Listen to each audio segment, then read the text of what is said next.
हरिहर भगवानको अनुग्रहले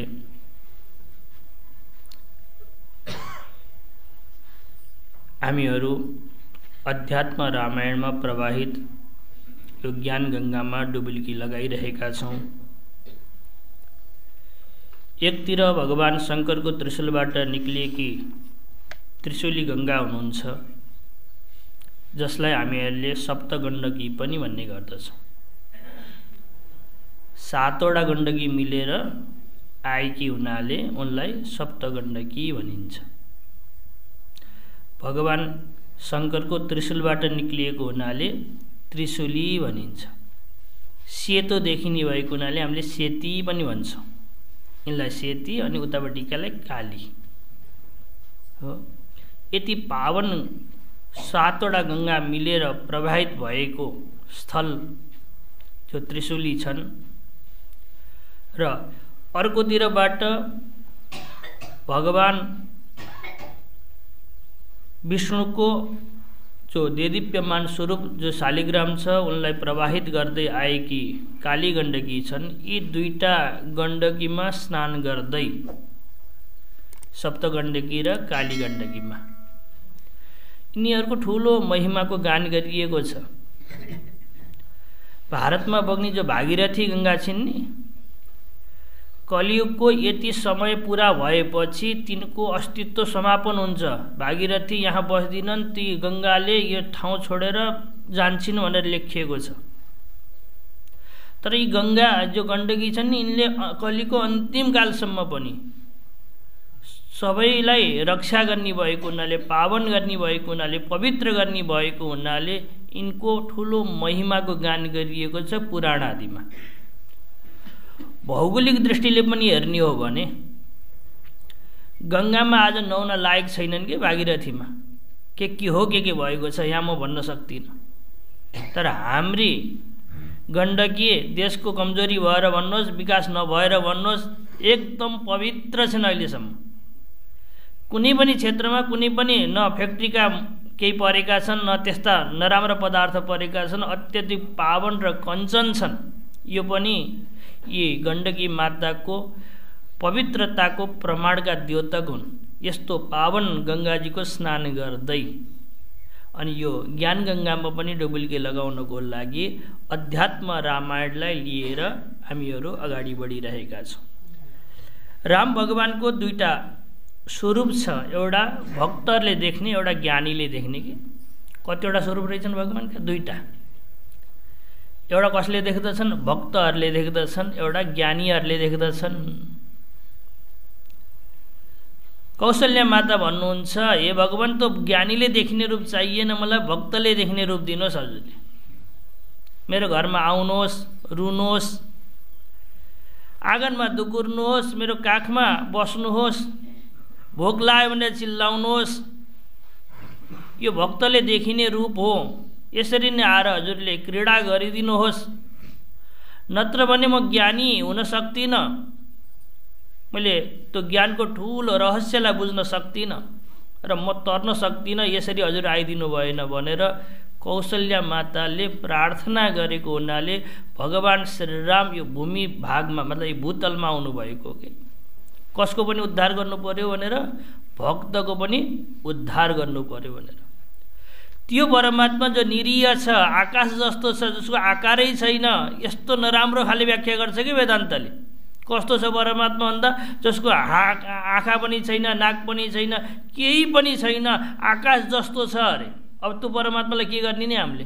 न ध्यान गर्न सक्दछौँ, न त्यो आकाशले केही गरेको छ, न त्यसको लीलाको वर्णन गर्न सक्दछौँ, न त्यसको जन्म भएको छ, जन्मोत्सव मनाउन सक्दछौँ, न उसले विवाह गर्दछ, विवाहको उत्सव मनाउन सक्दछौँ, केही गर्न सक्दछौँ। आकाश जस्तो ब्रह्मको हामीले केही पनि गर्न सक्दैनौँ।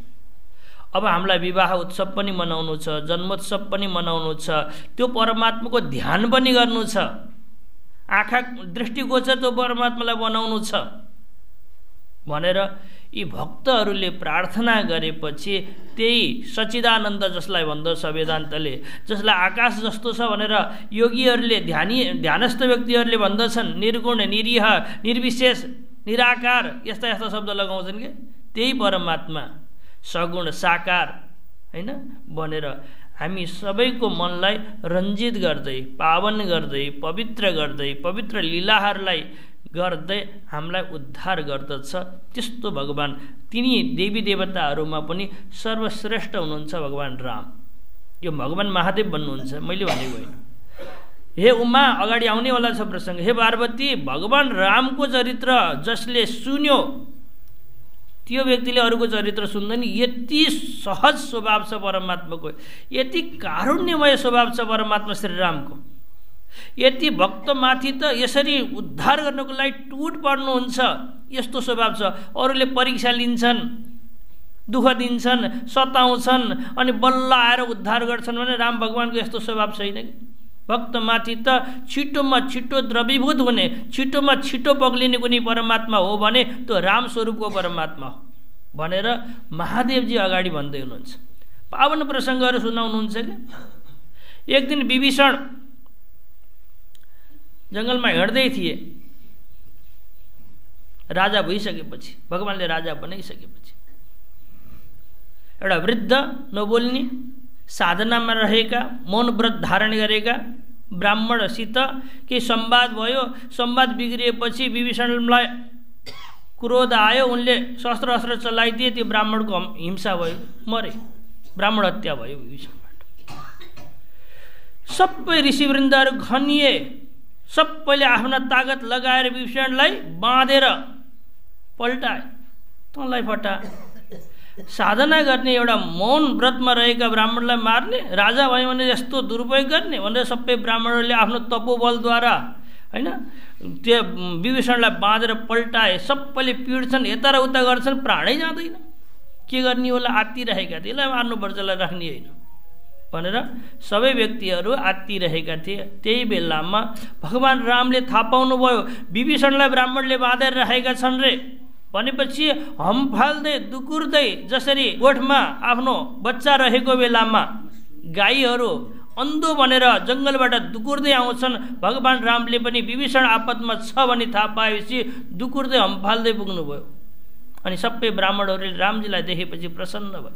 भगवान हजुर किन आउनुभयो? ठिक समयमा आउनुभयो। जिन पनि आउनुभयो, ठिक समयमा आउनुभयो। एउटा अधार्मिक दुष्ट आचरणवाला व्यक्ति छ, त्यसले हाम्रा ऋषि वृन्दमा कुनै वृद्ध ब्राह्मण थियो, त्यसलाई मारेको छ। त्यसलाई मार्नको लागि धेरै प्रयास गऱ्यौँ तर मरेको छैन प्रभु, हजुर आउनुभयो, अब सहज हुन्छ त्यसलाई मार्नको लागि, जाम त्यसलाई मार्नको लागि भनेर भगवान रामलाई विभीषणबाट लगियो। लगिएपछि विभीषण भन्नुहुन्छ, राम भगवान भन्नुहुन्छ, अरे त विभीषण हुन्, यिनी मेरा भक्त हुन्, यिनले जुनै पनि अपराध गरेका छन् त्यो अपराध मेरो हो। किनकि कसैको घरमा कसैले कुकुर पालेको छ भने, मतलब केही डिया वस्तु पालेको छ भने त्यो डिया वस्तुले गएर कसैको खायो भने डिया वस्तुको त अपराध हुँदै हो, त्यो पाल्नेवाला व्यक्तिको हो कि होइन ल भन्नुहोस् त। हो त्यस्तै प्रकारले यी मेरा भक्त हुन्, यिनले जुन पनि अपराध गरे त्यो अपराध मेरो नै हुनेछ। छोड यिनीहरूलाई, खोलिदेऊ, मलाई बाँधा बरु भनेर राम भगवानले भन्नुभयो। विभीषणलाई भगवान रामले भनेको हुनाले खोलियो। खोलिएपछि भगवान रामले विभीषणलाई हात जोड्दै भन्नुहुन्छ, हे विभीषण, तिमीबाट साधना गरिरहेको ब्राह्मणको हत्या भएको रहेछ, कुनै पनि कारणले भयो होला, हत्या भएको रहेछ। यो ब्राह्मणको प्रायश्चित्त एकदमै गाह्रो मानिन्छ, अत्यधिक गाह्रो छ, सहज छैन ब्राह्मण हत्याको प्रायश्चित्त के। तिमीबाट सम्भव हुँदैन। तिमी जाऊ, यस्तो सुकुमार शरीर छ तिम्रो, राज्यमा गएर राज्य भोगको आनन्द लिय, जुन पनि प्रायश्चित्त गर्नुपर्ने हो त्यो प्रायश्चित्त म बसेर गर्छु भनेर भगवान रामले त्यो प्रायश्चित्त गर्नुभएको छ। विभीषणलाई त्यहाँबाट छुट्टी दिनुभएको, जाऊ भनेर पठाइदिनु भएको छ। यस्तो करुणावान परमात्मा हुनुहुन्छ भगवान श्रीराम। त्यस्ता कारुण्य भगवान श्रीरामका पावन प्रसङ्गहरू श्रवण गरेर भगवानको हामी शरणागत हुन्छौँ कि भनेर, होइन विभीषणलाई यसरी उद्धार गर्नुभएको थियो भने पक्कै पनि मलाई पनि उद्धार गर्नुहुनेछ हो भनेर यदि हामी परमात्मातर्फ अभिमुख हुन्छौँ कि भनेर यो अध्यात्म रामायणलाई लिएर हामीहरू अगाडि बढिरहेका छौँ। हिजोसम्म हामीहरूले के श्रवण गऱ्यौँ भन्दा भगवान श्रीरामले विश्वामित्रको साथमा हिँडेर कसको उद्धार गर्नुभयो? अयोध्याको गर्नुभयो। पहिला ताटकाको गर्नुभयो, त्यसपछि मारिचको गर्नुभयो। उद्धार त भने टाढा फ्याँकिदिनु भयो होइन, अनि सुबाहुलाई नष्ट नै गरिदिनु भयो। अनि 3 दिनसम्म विश्वामित्रजीले आफ्नै हातले कन्दमूल खोजेर भगवान श्रीरामलाई पबाउने भने बुझ्नुहुन्छ, भोग लगाएर खुवाएर प्रसन्न भएर नृत्य गरेर बस्नुभएको छ।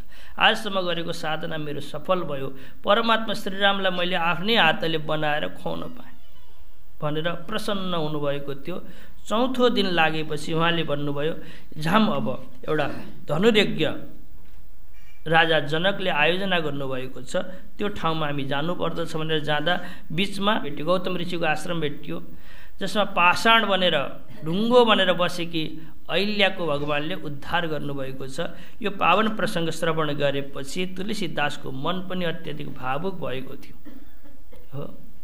जसले कसैले पनि जो तरफ कसैले पनि दृष्टि राखेको थिएन, जसलाई कसैले हेर्न चाहेको थिएन, त्यस्तै अहिल्यालाई गएर पनि परमात्मा श्रीरामले, गुरुले पनि जानुभएको नि, गुरु त अगाडि हिँड्नुभएको थियो, यहीँ लेखिएको छ। त्यो अहिल्याको आश्रम, गौतमको आश्रम छोडेर गुरुजी पनि अगाडि निक्लिसक्नु भएको थियो।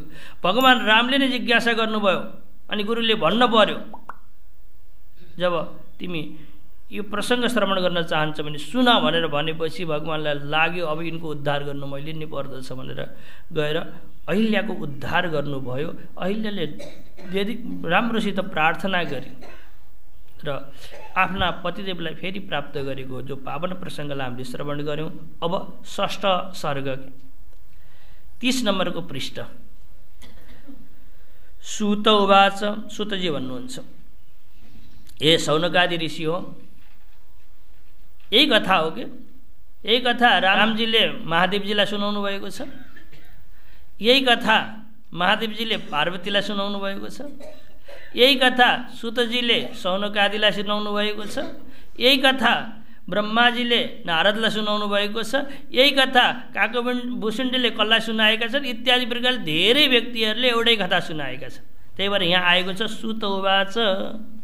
यो कथा पहिला श्री महादेव उवाच आउँथ्यो, कहिलेकाहीँ ब्रह्म उवाच आएको थियो होइन, यहाँ के आएको छ सूत उवाच, मतलब सूतजीले सौनक आदिलाई पनि यो कथा श्रवण गराइराख्नु भएको छ है भनेर।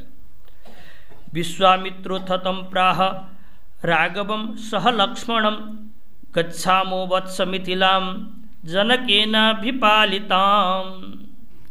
जनक द्वारा पालित भएको जनकपुरी, जसलाई आजभोलि हामीले जनकपुर भन्दछौँ, जहाँ ज्ञानीमा सर्वश्रेष्ठ जनक हुनुहुन्छ, उहाँ जनक शरीर धारण गरिरहँदा पनि विदेह भावलाई प्राप्त गर्नुभएको छ।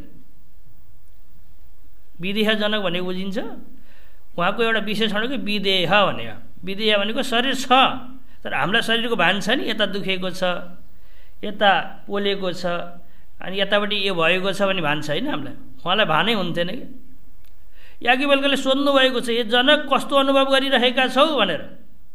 याज्ञवल्क्यले जनकलाई सोध्नुहुन्छ, जनक कस्तो अनुभव गरिरहेका छौ भन्दा जनकले भन्नुहुन्छ, हे भगवान, कसैले एउटा हातमा त्यो काठ काट्ने बसुलो हुन्छ नि, कोदाले खन्याउने खप्प खप्प काठ काट्छन्, त्यसलाई के भन्छ नेपालीमा? बासुलो।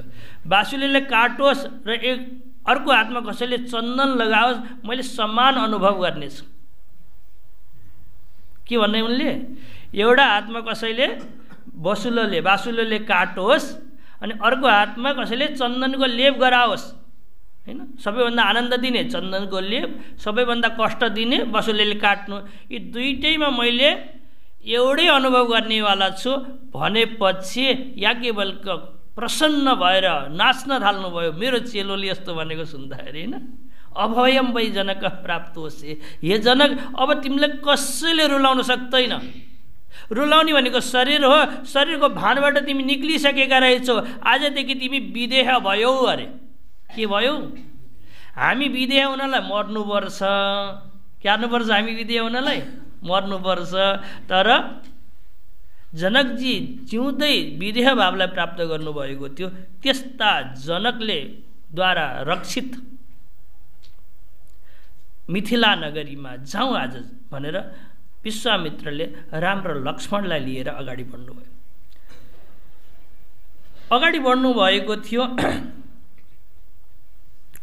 भगवान रामलाई थोरै सङ्कोच लागेको थियो, मैले ऋषि पत्नीको माथि चरण राखेँ भनेर मलिन हुनुभएको छ क्या भगवान। यद्यपि परमात्मा कुनै पाप हुँदैन, भगवान रामबाट गरिएका कर्मबाट कुनै पाप हुँदैन, त्यहाँ त उद्धारै भएको। तर पनि भगवान रामको मन कहीँ खिन्न छ, दुखी छ। कहीँ पवित्र गङ्गा मुनि भए स्नान गरेर आफ्नो पाप प्रक्षालन गर्नुहुन्थ्यो भनेर सोचिराख्नु भएको थियो। अगाडि भागीरथी गङ्गा आइन्, के आइन्? भागीरथी गङ्गा। अब भागीरथी गङ्गामा गएर स्नान गर्नुभएको छ विधिवत। विश्वामित्रबाट त्यहाँको पावन प्रसङ्ग श्रवण गर्नुभएको छ, विधिवत स्नान गर्नुभएको छ। राम भगवानमा एउटा छ नि, यद्यपि भगवान राममा पाप छैन तर पनि उहाँको एउटा सहज स्वभाव छ के, ओहो ओहो ओहो भनिराख्नु भएको छ। हिजो मैले पावन प्रसङ्गलाई चिन्तन गरिरहेको थिएँ। अनि त्यसपछि अब पार गर्ने कुरो भयो। ए भाइ, यहाँबाट पार जानु पर्दछ, कसरी जाने होला? त टाढा एउटा नाविक देखियो। त्यो नाविकलाई बोलाउनु भयो। विश्वामित्रले भन्नुभयो, हे राम तिमीले बोलाऊ भनेपछि राम भगवानले साक्षात् बोलाउनु भयो। हे नाविक, हामीलाई पारी जानु छ, हामीलाई पार गराइदेऊ। तर नाविकले सुनेन। निषिद्ध रघुनन्दनमा आउनेवाला छैन, किन आउने म? उसले चाहेको छ कि परमात्माको पास जति ढिलो गइयो, जति परमात्मालाई पारी ढिलो गरियो, त्यति धेरै परमात्माको सान्निध्यको आनन्द लिन पाइन्छ भनेर उसले निषिद्ध रोकिदियो। म जान्न, मागी ना भन्न केवटु आना, तुलसीदास पनि भन्नुहुन्छ। बोलाउनु भयो भगवान रामले, तर केवटले आएन, आउँदै आउँदैन। अनि किन आएको छैनस्, के भयो भन्दा उसले भन्दछ, हजुरको चरणमा एउटा धुलो छ अरे, त्यो चरणको धुलो जहाँ पर्दछ त्यो सुन्दर स्त्री बन्छन् रे। मैले सुनेको छु हजुरको चरणको रज ढुङ्गोमाथि पर्दा तिनी अहिल्या बनेकी थिइन् रे। भगवान, त्यो चरणको धुल नपखालिकन मैले नावमा चढाएँ भने मेरो यो नौका पनि कुनै स्त्री बनिदियो भने मैले के गरौँला? मैले के गरौँला भगवान? तसर्थ म हजुरलाई चरण प्रक्षालन नगरी त पार लान सक्दिनँ। मैले यदि पार लानी हो भने चरण प्रक्षालन गर्न दिनुहोस्। भगवानले भन्नुभयो, अरे स्त्री भइन् भने के आत्तिनुपर्छ र? स्त्री भइन हालिन् भने पनि किन पो आत्तिनुपर्छ र? के हुन्छ र? के बिग्रिन्छ र? झन् राम्रो हुन्छ, दुई दुईटा श्रीमती हुन्छन् तिम्रा भन्दा यहाँ त लेखिएको छैन, आनन्द रामायणमा लेखिएको छ। अस्ति मे गृहिणी गेहे किम करोमि अपराम स्त्रियम, मेरी घरमा श्रीमती छन्, अर्की श्रीमती लिएर गएँ भने, अर्की स्त्रीलाई लिएर गएँ भने के पो काम बन्छ र? अनि अर्को कुरा, मेरी घरमा जो श्रीमती छन् नि तिनी मेरी पत्नी हुन्, उनले यो रहस्य बुझ्दिनन्, जान्दिनन्। अर्को सौता लिएर आयो भनेर चित्कार गरेर रुन थाल्दछिन्। उनी कुनै सत्सङ्ग प्राप्त गरेकी व्यक्ति होइनन्, तसर्थ उनी रुन जानेकी छन्, सबै जानेकी छन्, बुझ्न जानेकी छैनन्। तसर्थ मैले अर्की स्त्री लिएर गएर के पो गरौँला र प्रभु? तसर्थ म हजुरलाई पार गराउँदिनँ, पार गराउने हो भने चरण धुन दिनुपर्दछ भनेर नाविकले प्रार्थना गर्दछ। यदि होइन, पारै जानु छ, नाममा चढ्न चाहनुहुन्न, चरण प्रक्षालन गर्न दिनु हुँदैन भने म नाममा चढाउँदिनँ। तर पार जानु छ भने अर्को बाटो पनि छ क्या। यहाँबाट अलिकति एउटा घाट छ, अलि टाढा जाने हो भने त्यहाँ कम्मर कम्मर पानी आउँछ, त्यहाँबाट व्यक्तिहरू धेरै तर्नी गर्दछन्। हजुरलाई गाह्रो छ भने म अलिकति अगाडिसम्म लैदिन्छु, सहयोग गर्दछु, घाटसम्म पुर्याइदिने काम गर्दछु, त्यहाँबाट जानुहोस् नाविक भन्दछ। त्यो त ढुङ्गो थियो, ढुङ्गो जस्तो एकदम बलियो पदार्थ, ठोस पदार्थ त के बनेको थियो? स्त्री बनेकी थिइन् भने मेरो त काठको यहाँ लेखिएको छ, छालयामी तब पाद पङ्कजम नाथ दारु दृशदो किमन्तरम। दारु भनेको यो दाउरोबाट बनेको, काठबाट बनेको नाउ र त्यो दृशद भनेको ढुङ्गोमा केही पनि अन्तर छैन। अन्तर छ भने अत्यधिक कठोर छ, यो झन् कोमल छ। त्यस्तो कठोर त के अहिले स्त्री बनेकी थिइन् भने यो कोमल काठ त पक्कै पनि स्त्री बन्दछिन्। तसर्थ मानुषीकरण चूर्ण मस्तिते, मानव बनाउने चूर्ण चरणमा लिएर हिँड्नुहुन्छ अरे हजुर। हो तिमीले देखेका हौ भन्दाखेरि पादयो इति कथा प्रथियसी, यो कथा सबैले जानेका छन्। हामी सबै नाविकहरू सावधान छौँ। म मात्रै होइन, राम आउलान्, कसैले खुट्टो नपखालिकन उनको चरण नधोइकन चढायो भने त्यसको नाम के हुन्छ? स्त्री बन्न सक्दछ भनेर यहाँ ठुलो हल्ला भइरहेको छ। अरू कोही आए पनि तार्नु, तर राम आयो भने नतार्नु, किनकि तिनको चरणमा त के छ? मानव बनाउने धुलो लिएर हिँड्नुहुन्छ। मानसीकरण चूर्णमा स्थिति। ठिक छ, मैले पार गरिनँ भने हजुरको साथमा लक्ष्मण छन्, ती क्रोधावतार हुन्, तिनले मार्लान् मलाई। हो रामले बोलाउनु भयो, त आइनस्, तँलाई दण्ड दिन्छु भनेर हातमा धनुष बोकेर हिँड्नु भएको छ। ठुल्ठुला राक्षसलाई पनि मार्नु भएको हो, बलशालीलाई पनि मार्नु भएको हो, सुबाहु जस्तालाई मार्नु भएको हो, होइन? मलाई पनि मार्नु होला, तर म मर्न तयार छु। म मरेँ भने म मात्रै मर्छु कि घरका व्यक्तिहरू यो नाउ चलाएर, डुङ्गा चलाएर पोषित हुन्छन्, पालित हुन्छन्। म कुनै वेद पढेको वेदज्ञ ब्राह्मण त होइन, मेरो कमाइ गर्ने साधन पनि त नाउ हो, डुङ्गा हो, बरु म एक्लै मर्छु।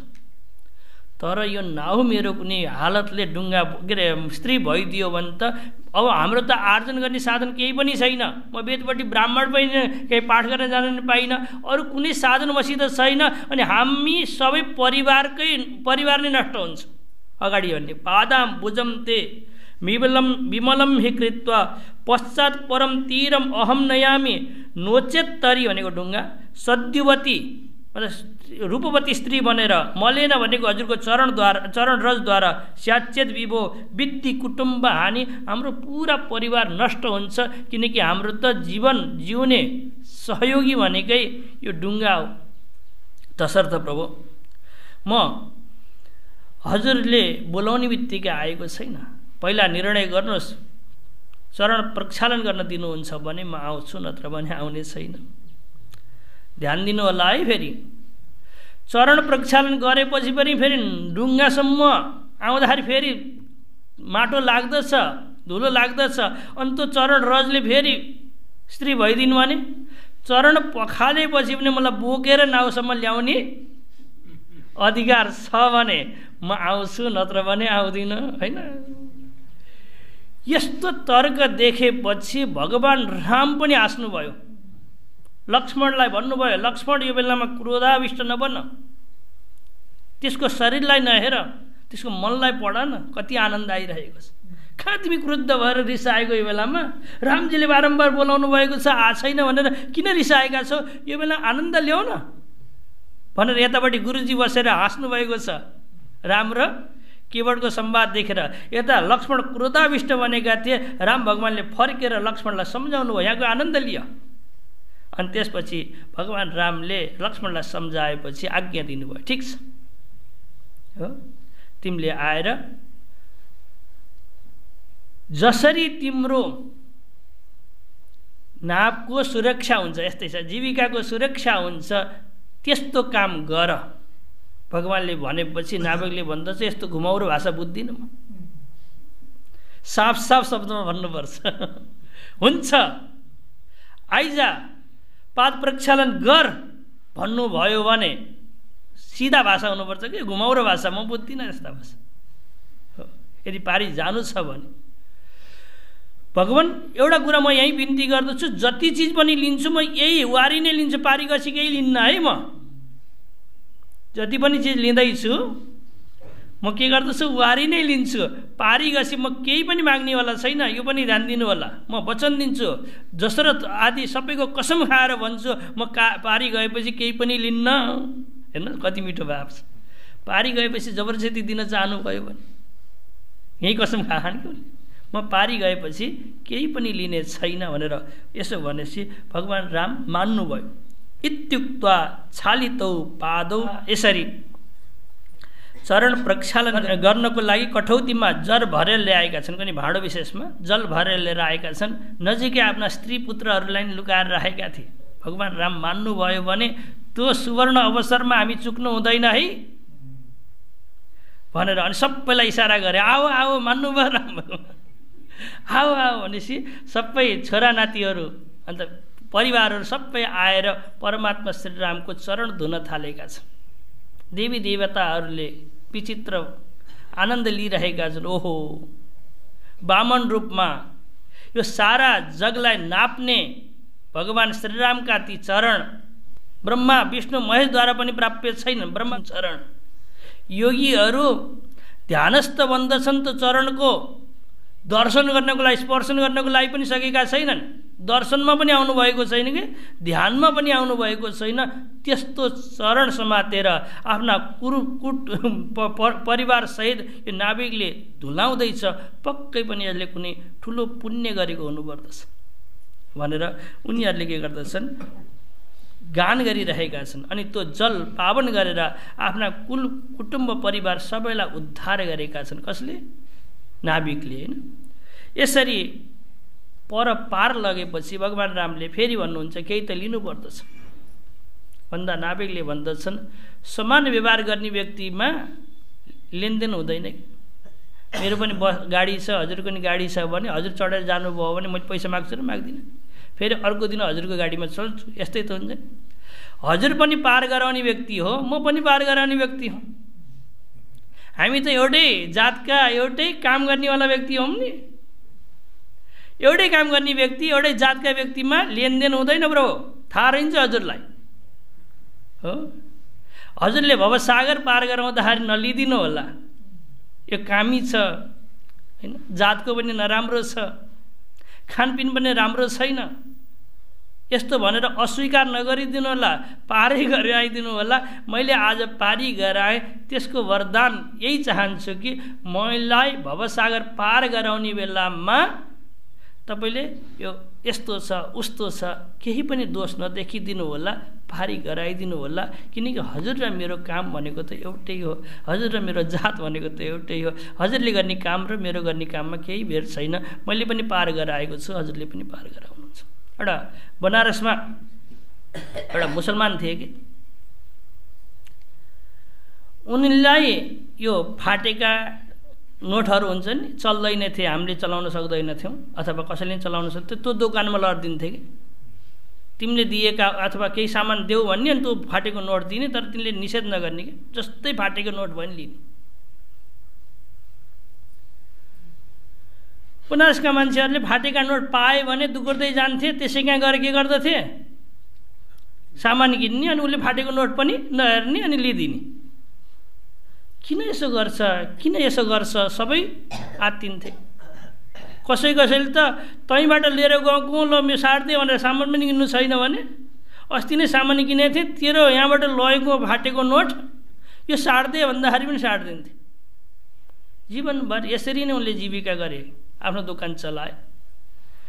अन्तिम समयमा जब मर्न थालेका थिए उनले एउटा आवाज गरे के, हे परवरदिगार भनेको हे परमात्मा, खोटो भनेको नराम्रो नोटको आजसम्म मैले कहिले पनि फर्काएको छैन। जति पनि नराम्रा नोटहरू आए मैले तिनलाई स्वीकार गरेँ, यो पनि नराम्रो छ है। मैले जसरी जीवनभर नराम्रो नोटको स्वीकार गरेको थिएँ, हजुरले पनि यो नराम्रो नोटलाई स्वीकार गरिदिनु पर्दछ है भनेर हात उठाएर मरेको त्यो व्यक्ति भन्नुभयो। यसरी जीवनभर कसैले साधना गरेको छ परमात्मामा भने उसले पनि भन्न सक्दछ, म पनि हजुरकै काम गरेको छु, हजुरले पनि पार गराउने काम गर्नुहुन्छ। त्यो बेलामा कामी छ, क्रोधी छ, लोभी छ, जात पनि मिलेको छैन, वेद पढेकै छैन इत्यादि धेरै बहाना पाउन सक्नुहुन्छ। तर त्यो केही पनि नभनिदिनु होला, यही मलाई आशीर्वाद दिनुहोस्, मलाई अरू केही चाहिएन परमात्मा भनेर यहाँ नाविकले यसरी प्रार्थना गरेका छन् परमात्मा। भगवान रामले भन्नुभयो आज यही आराम भनेको बगैँचामा बसौँ। आराम भनिन्छ कि बगैँचालाई पनि एउटा गुप्ता शुद्धि प्रदर्शन छ, त्यसमा भनिन्छ हनुमता हता राम सीता हर्षम उपागता रोदन्ती राक्षसा सर्वे हाहा राम हता हता भनिन्छ कि अप्ठ्यारो खाले अर्थ छ, यसको निकाल्न सक्नुपर्छ सजिलो खाले अर्थ। हनुमानले रामलाई मार्नुभयो, सीताजी प्रसन्न हुनुभयो अरे। रोदन्ती राक्षसा सर्वे, सबै राक्षसहरू रुन थाले अरे। हाहा राम हताहत, हे राम तिमीलाई मार्यो भनेर चाहिँ यो सम्भव छ र छैन। अब यो श्लोकको अर्थ के हो भने हनुमत्ता हता आराम, आराम भनेको बगैँचा। अब त रामलाई आराम बनाइदिनुहोस् त, अर्थ पुरै मिल्दछ। हनुमानजीले रावणको बगैँचा हनन गर्नुभयो, नष्टभ्रष्ट गर्नुभयो, सीता प्रसन्न हुनुभयो, अनि राक्षसहरू रोदन गर्न थाले। हाहा राम भनेको हे बगैँचा तिमीलाई नष्ट गर्यो, यो हनुमानले नष्ट गर्यो भनेर। त्यही भएर आराम शब्दको अर्थ हुन्छ बगैँचा। यही आराममा आज राम गरौँ न, विराम गरौँ न, आज आश्रम लिऊँ न भनेर चाहिँ भगवान रामले भनेपछि के अरे विश्वामित्रले निषेध गर्नुभयो। नजिकै थियो आश्रम, एकदमै नजिकै थियो जनकपुरी, तर पनि भगवानले भनिसकेपछि विश्वामित्रजीले भन्नुभयो ठिक छ राम, तिम्रो इच्छा छ भने यहीँ बसौँ।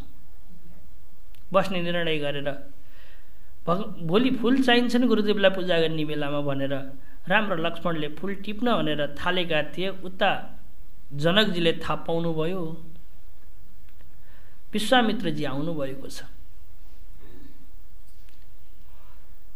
उहाँ नजिकै आएर कुनै बगैँचामा बास गर्दै हुनुहुन्छ भने थाहा पाएपछि हम्फाल्दै दुकुर्दै आफै आउनुभयो। मुदान्वित प्रसन्न भएर आउनुभयो। पूजा द्रव्याणि सङ्गृह्य सोपाध्याय समाययौ, पूजा गर्ने सामग्रीहरू पनि लिएर आउनुभयो। दण्डवत प्रणिपत्य अथ, एकदमै लौरो खसेको चाहिँ खस्नुभयो। आहा महर्षि विश्वामित्रजी हजुर मेरो राज्यमा आइदिनु भयो, म अत्यधिक प्रसन्न छु, कृपा गरिदिनुहोस्, आइदिनुहोस्, भित्र आएर बसिदिनुहोस्, यहाँ आइन भनेर पूजा गरिसकेपछि यसो हेर्नुभएको थियो। विधिराज जनक त हेरेको हेरै हुनुभयो। अरे म जस्तो ज्ञानी ध्यानी व्यक्ति पनि आज यो रूपलाई देखेर, दिन रात रूपको तिरस्कार गर्ने व्यक्ति पनि आज यो रूपलाई देखेर के भएको छ, चमत्कृत भएको छ। तुलसीदास त भन्नुहुन्छ विधेय थिए तर अर्कै प्रकारका विधेयी भए अरे कि आज राम भगवानलाई देखेर। विधेयी त उनी थिए तर आज अलगै प्रकारका विधेयी भयो, देहको भानै रहेन। त्यो रूप सुधामा पनि यति आनन्द छ भने जनकलाई थाहा नै थिएन, किनकि जनक भनेका त ज्ञानी हुन् नि। सधैँ उनले के गर्दछन्, नाम रूपमा कुनै आनन्दै छैन भनेर दिन रात नाम रूपको तिरस्कार गर्ने व्यक्ति, नाम रूपबाट आफूलाई निकालेको व्यक्ति आज भगवान श्रीरामको रूपसुधालाई देखेर आनन्दित भए। आहा यति सुन्दर पनि हुँदो रहेछ नाम र रूप, को यो व्यक्ति भनेर विश्वामित्रलाई सोध्नुभएको थियो। विश्वामित्रले भन्नुभयो हजुरले आफै भन्नुहोस् न, हजुर त ज्ञानी कहलाउनुहुन्छ, ज्ञान दृष्टिले हेर्नुहोस्, ध्यान दृष्टिले हेर्नुहोस्, कुन हुन् यी व्यक्तिलाई चिन्नुहोस् भनेर विश्वामित्रले भन्दाखेरि जनकजी भन्नुहुन्छ मैले जाने, वेदले जसलाई निर्गुण भनेर, निरीह भनेर इत्यादि प्रकारले चिन्तन गर्दछ, व्यापक भनेर, पूर्ण भनेर जसलाई भन्दछ त्यही तत्त्व नै यो हुनुपर्दछ हैन भनेर ठुलो व्याख्या गर्नुभएको छ। त्यसपछि जनकजी भन्नुहुन्छ यो मैले एउटा लोकोत्तर व्याख्या गर्ने प्रभु, यो लौकिक व्याख्या हजुरले गरिदिनुहोस् न, यिनी को हुन्, लौकिक व्याख्या भने कसका छोरा हुन्, कसका नाति हुन् भनेर सोधेपछि उहाँले प्रपच्छ राघवौ दृष्ट्वा सर्वलक्षण संयुतौ द्योतयन्तौ दिशा सर्वा चन्द्र सूर्य अपरौ, मानौ यी चन्द्र र सूर्य हुन् जस्ता छन् कि, यी को हुन् लौकिक दृष्टिले यिनी को हुन् ल भनिदिनुहोस् भन्दा कस्य त नर शार्दूलौ, यो नरसिंह जस्ता छन्, मानवमा पनि सिंह जस्ता छन्। देव सुतोपम, देवताका छोरा जस्ता छन्। मन प्रीति गरौ, मेरो मनलाई अत्यधिक प्रसन्न बनाएका छन्। नाम र रूपलाई मिथ्या भन्ने व्यक्तिलाई पनि आज अत्यधिक प्रसन्न बनाएका छन्। नर नारायण इव, यस्तो लाग्दैछ एउटा नर हुन् एउटा नारायण हुन् जस्तो। यी को हुन् भनिदिनुहोस्, म आत्तिएको छु बुझ्नको लागि भनेपछि प्रतिवाच विश्वामित्रजीलाई लाग्यो ज्ञानीलाई धेरै बेर सताउनु हुँदैन, यिनले वास्तविक स्वरूपको वर्णन गरिसकेका छन्, अब लौकिक व्याख्या पनि गरिदिनु पर्यो भनेर भन्नुभयो। प्रीतो हर्षयन् जनकम तदा, होइन, पुत्रौ दशरथ सेतौ भ्रातरौ राम लक्ष्मणौ, यी दशरथका छोरा हुन्। एउटाको नाम राम हो, अर्काको नाम लक्ष्मण हो। यज्ञ रक्षा गर्नको लागि मैले दशरथबाट मागेर ल्याएको हुँ। यिनीहरूले ठुला ठुला कीर्ति स्थापना गर्ने कामहरू गरिसकेका छन्। एउटै बाणमा ताटकाको लाई नष्टभ्रष्ट गरेका थिए, हामी कसैले नसकेको होइन। मारिचलाई धेरै टाढा फ्याल्ने पनि यिनै हुन्, सुबाहुलाई मार्ने पनि यिनै हुन्। यहाँसम्म कि आफ्नो चरण रजद्वारा जो पाषाण बनेकी, ढुङ्गा बनेकी अहिल्यालाई को उद्धार गर्ने पनि यिनै हुन् भनेर पाद पङ्कज संस्पर्शात् कृता मानुष रूपिणी, यिनको पाद स्पर्श प्राप्त गर्ने बेलामा मानव बनेको पनि यिनै हुन् भनेर यसरी व्याख्या गराइसकेपछि आफ्नै नगरमा लानुभयो, स्थान दिनुभयो। गुरुदेव हजुरहरू यहाँ बस्नुहोस् भनेर राम भगवानलाई लाग्यो, भित्रभित्र लागेको छ, अझै प्रहर छ, अझै समय छ। अब गुरुदेव अब आराम गर्नु होला, किन थाक्नु भएको छ, हामीलाई त घुम्न मन छ, क्या नि होला। उता लक्ष्मणको पनि मनमा आएको छ, के गर्ने, सङ्कोच छ, डर पनि छ। गुरुदेवले केही भन्नुहुन्छ कि सङ्कोच पनि छ। राम भगवान पनि सङ्कोच गर्नुभएको छ, किनकि मर्यादा पुरुषोत्तम हुनुहुन्छ।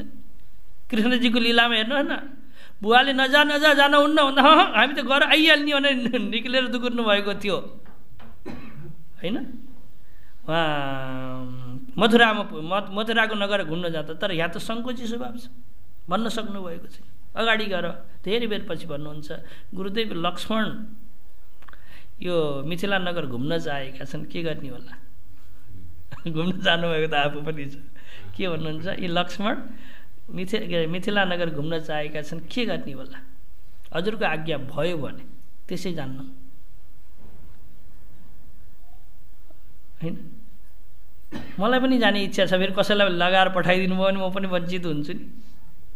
म अलि सयानो छु, मतलब ठुलो छु, श्रेष्ठ छु, म समयमा लिएर आउने प्रयास गर्दछु, यति भन्नुभयो रामले। भनेपछि यिनी पनि जान खोजेका रहेछन् उनी बुझेर विश्वामित्रजीले आज्ञा दिनुभयो। त्यसपछि राम र लक्ष्मण मिथिला नगर परिभ्रमण गर्नको लागि निक्लिनु भएको थियो। नगरभरि हल्ला भयो, अरे अरे ताटकालाई मार्ने व्यक्ति आए रे, होइन, सुबाहुलाई मार्नेवाला व्यक्तिले आए रे, जसलाई ढुङ्गाबाट पनि अहिल्यालाई बनाएका थिए त्यस्ता व्यक्ति आए रे भनेर पुरै नगरमा हल्ला मचियो। हल्ला मचिएपछि सबै देववृन्दहरू जति पनि नरनारी थिए ती सबै आफ्नो काम छोडेर, जसलाई प्राप्त गर्नको लागि मनु शतरूपले 33,000 वर्षसम्म साधना गर्नुभयो, जसलाई प्राप्त गर्नको लागि, जसको एक झलक प्राप्त गर्नको लागि विश्वामित्र जस्तो महान महर्षिलाई पनि भिखारी भनेर जानु पर्यो, मलाई दिनुहोस् भनेर माग्नु परेको थियो। त्यस्तो राम लक्ष्मणलाई सहजै दर्शन गर्नको लागि मिथिलाका नरनारीहरू सबै लालायित भएर आए। अब नारीहरूले भित्रै नजिकै आएर वार्तालाप त गर्न सक्दैन थिए, माथिबाट ढोकाबाट यो झ्यालबाट हेर्न थाले। अनि जो साना साना केटाहरू थिए उनले भने, हे राम, हे लक्ष्मण, हामीले सुनेका छौँ हजुरका कीर्ति, मलाई यो मिथिलाको गल्ली गल्ली थाहा छ भगवान, म यता लिएर जान्छु, हिँड्नुहोस् भन्दा अर्काले भन्छ होइन यता होइन, यता हिँड्नुहोस्। अर्काले भन्छ यता होइन, यता एकदमै राम्रो छ, यता एकदमै राम्रो छ भनेर बच्चाहरू लड्न थाले। भगवान रामलाई लाग्यो सबैको मन पूर्ण गर्नु पर्यो भनेर राम लक्ष्मण धेरै प्रकारको बनेर प्रत्येक बालकसित परिभ्रमण गरिराख्नु भएको छ है। बालकहरू नजिकै गएर आफ्नो हातले समात्छन् के बहानामा, यता हेर्नुहोस् त राम भनेर। यो देखेर त्यहाँकी स्त्रीहरू अत्यधिक मुग्ध हुन्छन्। ओहो प्रभु, हामीलाई पनि एकचोटि हेरिदिनुहोस् न माथि, बालकहरूलाई छोइदिनु भएको छ हैन। बालकहरू त नजिकै गएर आनन्द लिन पाएका छन्, हामी वञ्चित रह्यौँ, प्रभु हामीलाई पनि हेरिदिनुहोस् न भनेर खुब प्रार्थना गरेका छन्। सुमन वर्षा गरेका छन्। सुमन भनेको फुल वर्षा होइन, सु भनेको राम्रो मन, भाव, राम्रो भावको वर्षा गरिरहेका छन्। माथिबाट स्त्रीहरूले, युवतीहरूले राम्रो भावको वर्षा गरिरहेका छन्। तल ती बालकहरूले यता र उता भगवान राम र लक्ष्मणलाई परिभ्रमण गराइरहेका छन्। धेरै बेर परिभ्रमण गरेपछि रामजीले भन्नुभयो, हे बालक हो, गुरुजीको डर छ, हामीलाई ठिक समयमा जानुपर्छ भन्ने थियो। तसर्थ तिमीहरूलाई पनि आमा बुवाको डर होला नि भन्दा बालकहरूले भन्दछन्, हामीलाई आमा बुवाको डर छ, गयौँ भने गाली खान्छौँ, सबै चिज हुन्छ, तर त्यो गाली खान पनि हामी तयार छौँ। आमा बुवाले पिट्नु होला, त्यो पिटाइ पनि खान तयार छौँ, तर हे राम लक्ष्मण हजुरलाई छोडेर हामी घर जान तयार छैनौँ भनेर यस्तो भाव देखाएपछि भगवान रामलाई लाग्यो, होइन यसरी त व्यवहार चल्दैन, गुरुजीको पनि डर छ भनेर राम भगवानले सबैलाई सित बिदा मागेर गुरुबठा जानुभयो। गुरुबठा गएपछि गुरुदेवले भन्नुभयो, आयौ तिमीहरू? आयौँ हामीहरू। त्यसो भने सन्ध्याको समय भयो, ल सन्ध्या गर्न बस। राम लक्ष्मण सन्ध्या गर्न बस्नुभयो। भोलिपल्ट बिहानै उठेपछि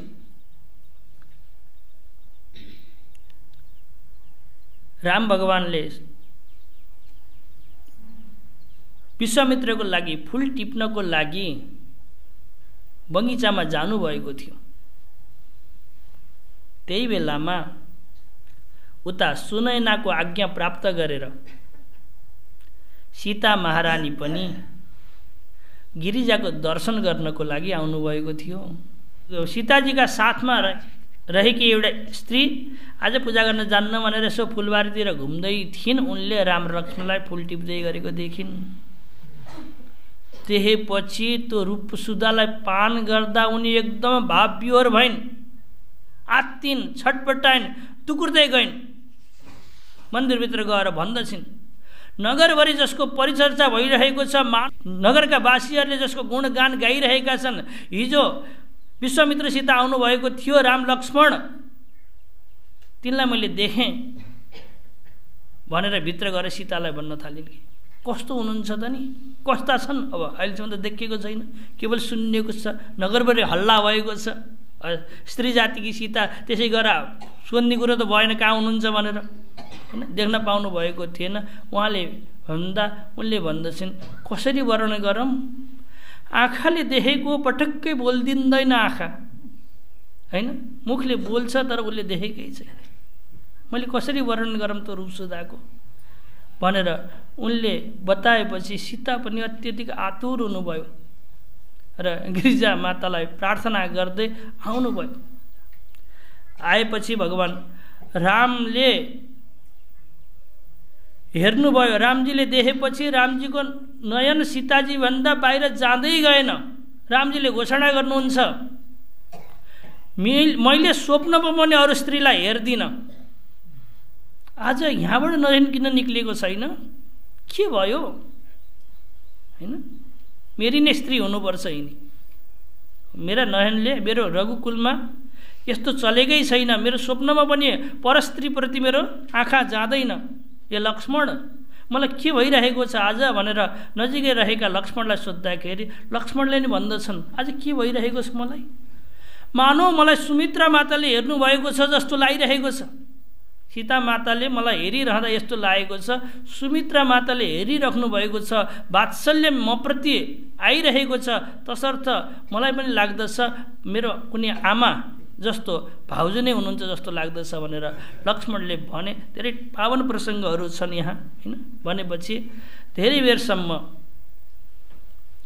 नयन संवाद भयो। त्यसपछि सीता महारानी लजाएर गिरिजाको प्रार्थना गर्न जानुभयो, हे भगवती मलाई अरू केही चाहिएन, मैले आजसम्म साधना गरेँ, जसलाई देखेँ उनलाई पति बनाइदिनु होला भनेर प्रार्थना गरेकी छन्। अनि नारदजीले पहिला सुनाएका ती पावन प्रसङ्गहरूलाई याद गरेकी छन्। हे सीता, तिमी सामान्य होइनौ, भगवान साक्षात् श्रीराम कि भामिनी बन्नेवाली छौ भनेर सम्झाउनु भएको थियो। नारदजीको जय जयकार गर्न थालिन्। हे नारदजी, हजुरले जो आशीर्वाद दिनुभएको थियो, जो बताउनु भएको थियो, आज पूर्ण हुँदै गरेको देखेको छु। हे भगवान, हे नारदजी, सबैले मलाई कृपा गर्नु होला भनेर भगवतीको गिरिजाको शरणमा परेकी छन्।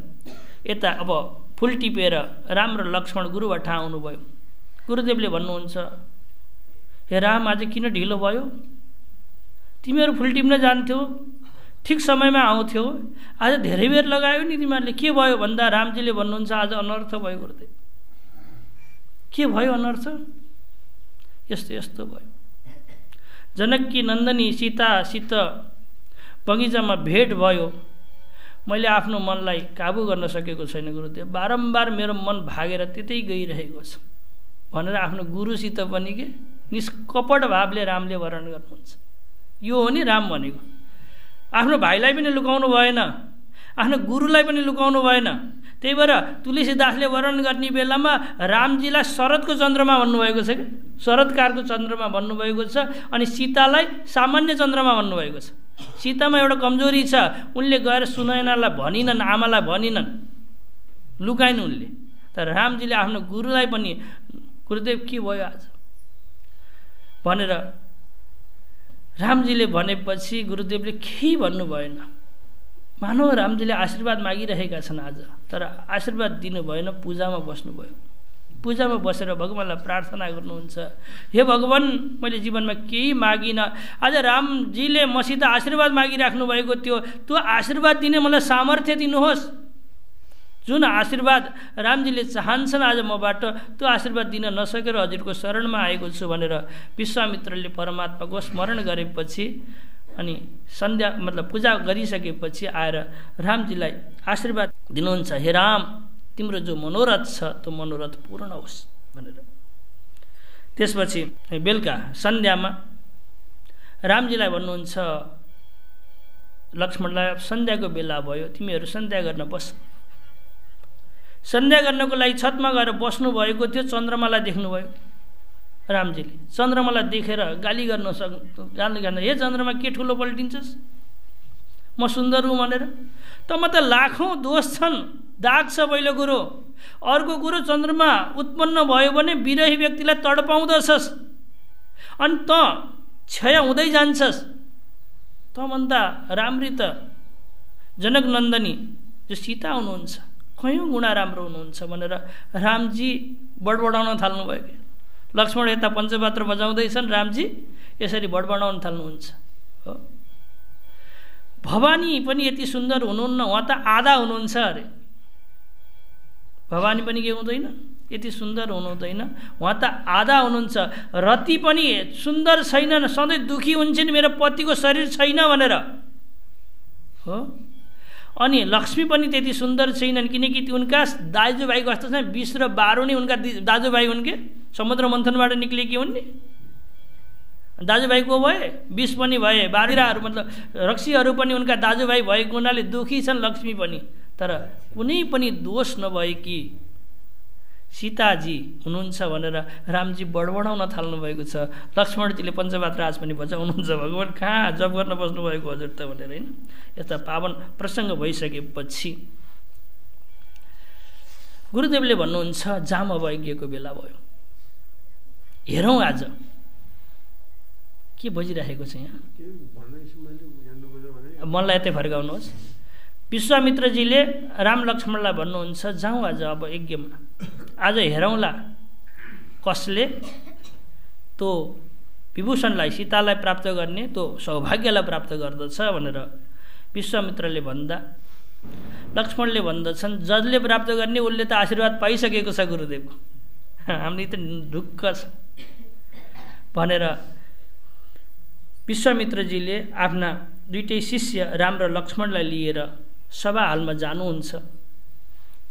सभा हालमा जाँदा सबै व्यक्तिहरू सजिएर बसेका हुन्छन्। धनुष यज्ञ हो, आज धनुर्भङ्ग गर्ने हो, जसले धनुर्भङ्ग गर्दछ त्यसले सीता विवाह गर्दछ भनेर।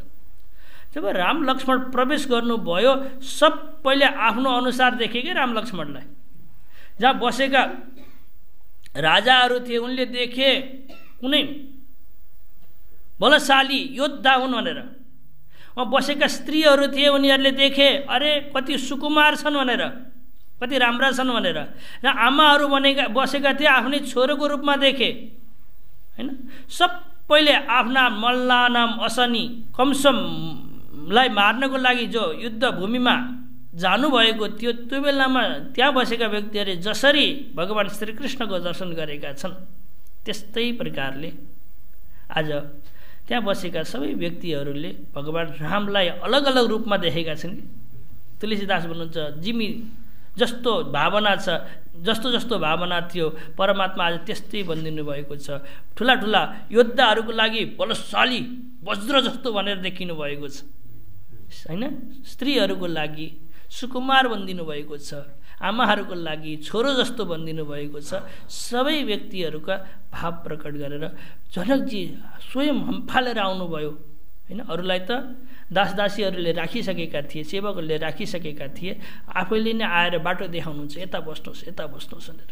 जसरी चन्द्रमाको उदय भएपछि तारागण फिका हुन्छन् त्यस्तै प्रकारले राम लक्ष्मण सभामा आइसकेपछि सबैको तेज निस्तेज भयो। सबैले एकटक भएर राम भगवान् लक्ष्मण भगवानलाई हेरिरहेका छन् हैन।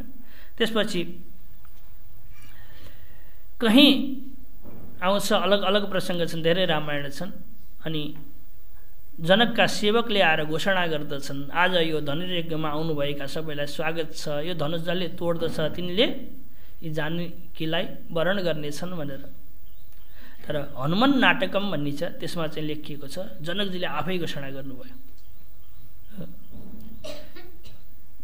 मेरी सीतालाई तिनले नै विवाह गर्दछन् जसले यो धनुर्लाई भङ्ग गर्दछ भनेर भनेपछि सबै राजाहरू त्यो धनुष कस्तो थियो भन्दाखेरि यहाँ चिन्तन गरिएको छ।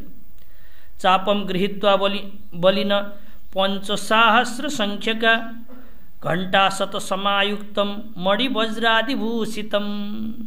त्यो सभामा ल्याउँदाखेरि धेरै व्यक्ति लागेका थिएनन्, जम्मा लागेका थिए 5000 बलशाली बलिना सके बलशाली योद्धाहरूद्वारा त्यो सभामा ल्याइएको थियो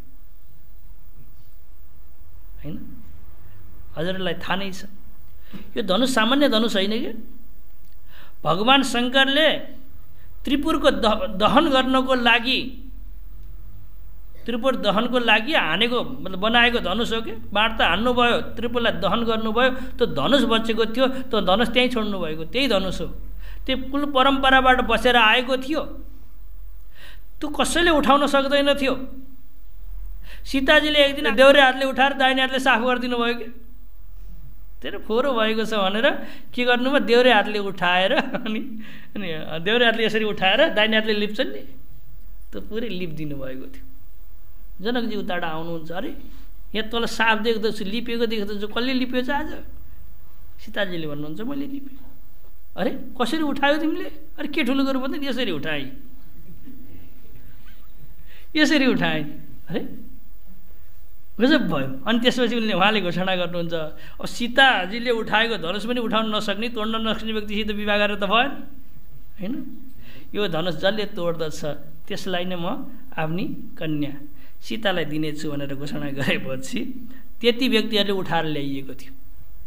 घण्टा शत समायुक्तम 100वटा घण्टा लगाइएको थियो कि।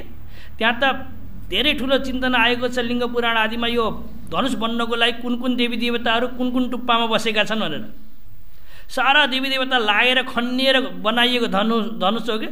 ब्रह्माजी स्वयं सारथी बन्नुभएको थियो, विष्णु स्वयं बाण बन्नुभएको थियो। यस्तो ठुलो धनुष हो।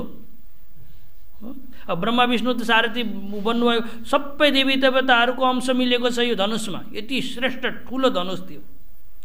मणि वज्रादि भूषितम देवताहरूको मणि वज्रहरूद्वारा सुशोभित धनुष दर्शयामा त्यसलाई देखाइयो यही तोड्ने हो भनेर। सारा अरू आएका व्यक्तिहरूले धनुष तोड्नको लागि अगाडि बढे, कसैले सकेनन्। यी प्रसङ्गहरू हामीलाई याद छ। त्यसपछि जनक बडा दुखी हुनुभयो। ओहो, मैले के घोषणा गरेको छु, गलत गरेको रहेछु।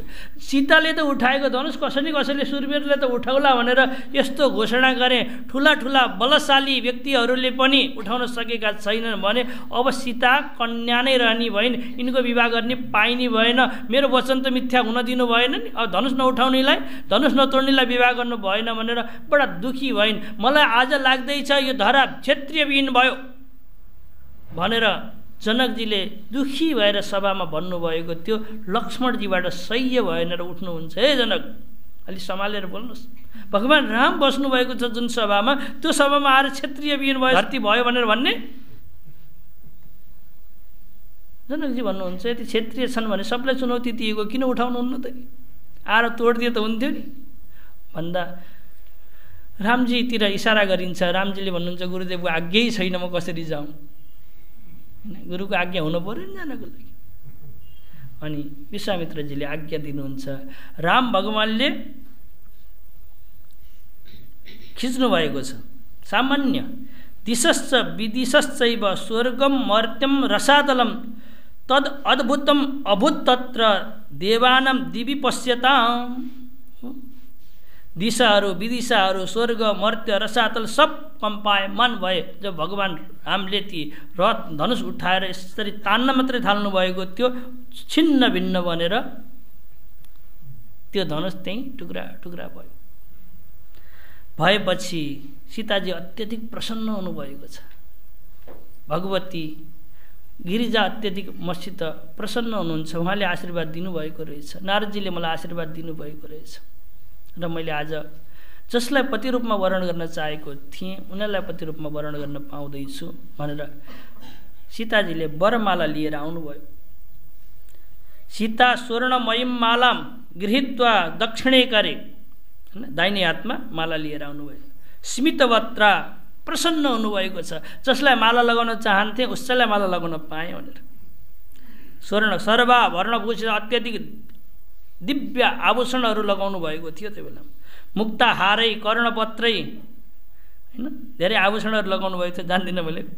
कोणत चरण नुपुरा दुकुल परिसंविता वस्त्रान्तर व्यञ्जनिस्तनी इत्यादि प्रकारले राम भगवान् पनि उभिनु भएको छ। सीताले उतालाई माला लिएर आएकी छन्। तर समस्या के भयो भने राम भगवान् लामो हुनुहुन्छ, सीता लाजको कारणले झुकेर यसरी बसेकी छन्। अब माला लगाउने कुरै भएको छैन, होइन। अब के राम झुक्न पर्यो? रामजीलाई झुक्न भन्नु पर्यो। अब कसले भन्ने त्यहाँ आएर रामजीलाई झुक्नु? ती सीताको पछि पछि आएकालाई इसारा गरे, हे जनकजी केही गर्नुहोस्, अप्ठ्यारो पर्यो यहाँ, होइन भन्दा जनकजीले भन्नुभयो मेरा अतिथि हुन् राम, मैले कसरी झुकाउँ भन्ने? आफ्नो घरमा बोलाएको अतिथिलाई झुका भन्न मिल्छ त? म त सक्दिनँ।